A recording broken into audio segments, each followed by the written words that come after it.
আৰু আপোনালোকে থাম্বনেল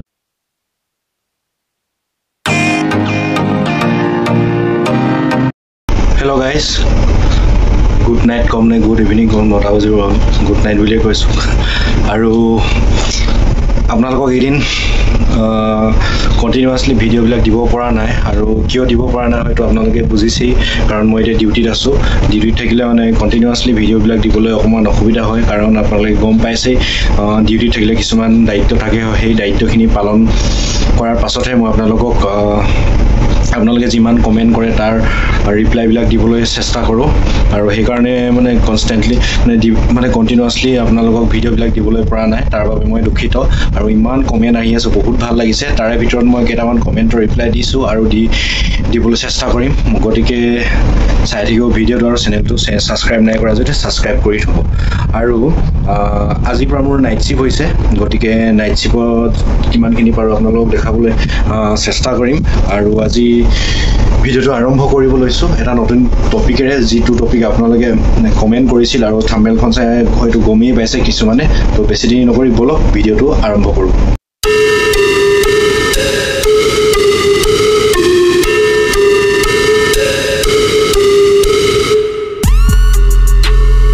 আৰু আপোনালোকে থাম্বনেলখন চাই গমেই পাইছে মই কিহৰ টপিকৰ ওপৰত ভিডিঅ'টো বনাম আৰু কি হয় আপোনালোকক মই এনেকৈ বহুত দেৰি সোমাই থাকিব ভিডিঅ'বিলাক বনাব নোৱাৰিব পাৰোঁ কাৰণ ইমান দেৰি ভিতৰত সোমাই থাকিব নোৱাৰোঁ কাৰণ জানেই এটা দায়িত্ব থাকে তাৰ মাজতে অলপ দেৰি এতিয়া বাথৰুমলৈ আহিছোঁ কৈ দিছোঁ তেতিয়াই আপোনালোকক অলপ কৈ যাম আৰু চাই থাকিব ভিডিঅ'টো মানে মাজে মাজে বনাই থাকিম মানে তো চাই থাকক টপিকটো এইটোৱে যে বহুতে ভাবি আছে এটা ৰিক্স ছাইডত সোমাবলৈ কিমানখিনি কোৱালিফিকেশ্যন লাগে কিমান পঢ়িব লাগে কেনেকুৱা ধৰণৰ কি পঢ়িলে এটা ৰিক্স ছাইডত সোমাব পাৰিম কেনেকুৱা কিমানখিনি থাকিব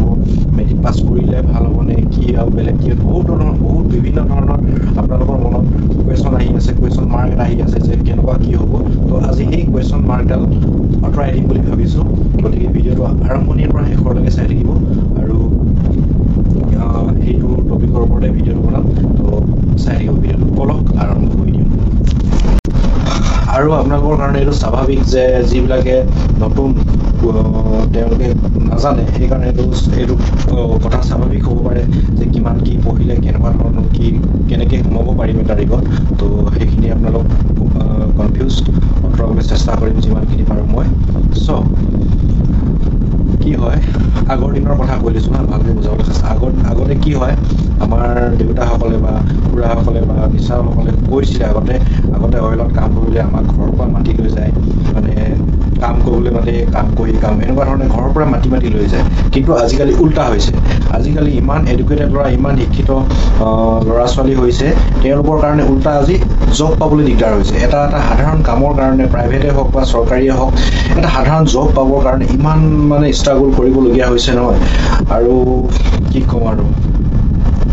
এটা সাধাৰণ জব পাবলৈ বহুত টান হৈ পৰিছে আৰু আপোনালোকৰ ঘৰৰ ওচৰৰ পাজৰে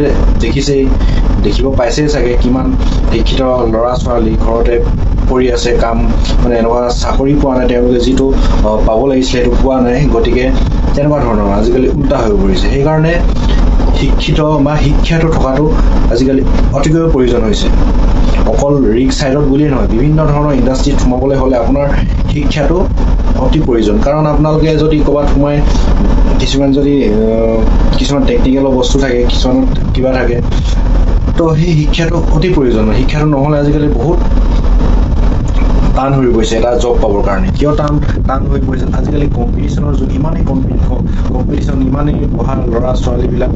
হৈছে তাৰ মাজতে আপোনাৰ যদি শিক্ষাটো কম হৈ যায় তেতিয়াহ'লে অভিয়াছলি আপোনালোকৰ এই চাকৰিটো পোৱা বা জবটো পোৱা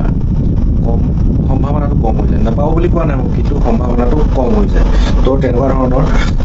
শিক্ষা থাকিবই লাগিব আপোনালোকৰ আগতেও বেলেগ হৈছিলে নপঢ়িলেও চাকৰি পায় কিন্তু আজিকালি অলপ কঠিন হৈ পৰিছে বুজি পাইছে কথাটো তো আপোনালোকে এটা ৰিক্স ছাইডত সোমাবলৈ হ'লে মিনিমাম মেট্ৰিক পাছ হ'লে ভাল হয় আৰু মেট্ৰিকটো পাছ হ'লে মানে নিজৰো এটা কনফিডেন্স আহে যে মই পঢ়া মই মেট্ৰিক পাছ কৰিলোঁ মই এটা চাকৰি আৰু ইয়াতে মোৰ ভাইটিয়ে বুলি কৈছোঁ মই যে কমেণ্ট কৰিছিলে যে ছাইডত দিয়ে দিছোঁ কমেণ্টটো যে মই এডুকেশ্যনত হাই ছেকেণ্ডেৰী পাছ কৰিলোঁ তাৰপিছত ITI ডিজেল মেকানিক কৰিছোঁ তো এটা ৰিক্স চাইডত সোমাবলৈ ইমানখিনি কোৱালিফিকেশ্যন নহ'লেও হয় বুলি হ'লেতো বহুত ভাল বহুতেই ভাল আপুনি আগুৱাই যাবৰ কাৰণে কিন্তু ইমানখিনি কোৱালিফিকেশ্যনৰ ইমান প্ৰয়োজন নাই বাৰু ৰিক্স চাইডত সোমাবলৈ কিন্তু হ'লে ভাল হ'লে এইকাৰণে ভাল আপুনি তলৰ খাপৰ পৰাই ওপৰলৈ যাব ন সেইকাৰণে ওপৰলৈ যাবলৈ সেই চাৰ্টিফিকেটখিনি পাছত দৰকাৰ হয় আপোনাৰ ওচৰত যদি সেইবিলাক টেকনিকেল চাৰ্টিফিকেট নাই কোনো ধৰণৰ হেৰি নাই matric pass minimum matric pass হ'লেও এটা ৰিক্স চাইডত সোমাবলৈ আপোনাৰ সুবিধাখিনি হ'ব তো বুজি পাইছে মই কি কথা ক'বলৈ আপোনালোকক বিচাৰিছোঁ যে এটা ৰিক্স চাইডত সোমাবলৈ কিমান কোৱালিফিকেশ্যন লাগে তো আপোনালোকৰ মিনিমাম মেট্ৰিক পাছৰ চাৰ্টিফিকেটখন হ'লে আপুনি এটা ৰিক্স চাইডত সোমাবলৈ সক্ষম হ'ব বা জবটো পাবলৈ মানে জবটো এপ্লাই কৰিব পাৰিব তো এই এনেকুৱা ধৰণৰ মানে কথাবিলাক তো বুজি পাইছে কথাটো যে এটা ৰিক্স চাইডত সোমাবলৈ ইমান টেকনিকেল ইমান বহুত পঢ়া এনেকুৱা বুলি নাভাবিব আপোনালোকে বহুত পঢ়া এনেকুৱা এতিয়া বিটেক চাৰ্টিফিকেট IIT লাগিব এনেকুৱা ধৰণৰ নহয় কিন্তু আপোনাৰ থাকিলে ভাল বুলি কৈছোঁ থাকিলে ভাল ওপৰৰ খাবলৈ যাবলৈ ভাল হয় আপোনাৰ মিনিমাম মেট্ৰিক পাছ চাৰ্টিফিকেটখন হ'ব লাগে মেট্ৰিক পাছ হ'ব লাগে তেতিয়া আপোনাৰ সুবিধা হয় তো এইখিনি আৰু আপোনালোকৰ কনফিউজ আছিলে যে কিমান পঢ়া লাগে কি চাৰ্টিফিকেট লাগিব বহুত কি কোৱালিফিকেশ্যন লাগিব তেনেকুৱা ধৰণৰ কুৱেশ্যন আহিছিলে তো ভিডিঅ'টো চাই কেনেকুৱা পালে কমেণ্ট কৰি জনাব আৰু এই কমেণ্টটো আপোনালোকে ক্লিয়াৰ হ'ল নে নাই মোক কমেণ্ট কৰি জনাব তেতিয়াহে মই ভাবিম যে আপোনালোকৰ কমেণ্টটো যিটো কৰিছিলে যে আপোনাৰ ক্লিয়াৰ হ'ল বুলি ভাবিছোঁ মানে আপোনাৰ মনত যিটো খেলি মেলি আছিলে হ'বনে নহ'ব এনেকুৱা কনফিউজ আছিলে তো কনফিউজটো ভাগিলে বুলি ভাবিছোঁ যদি ভাল লাগিলে কমেণ্ট এটা কৰিব লাইকবিলাক কৰি যাব তো লগ পাম অন্য এটা ভিডিঅ'ত আজিলৈ আহিছোঁ জয়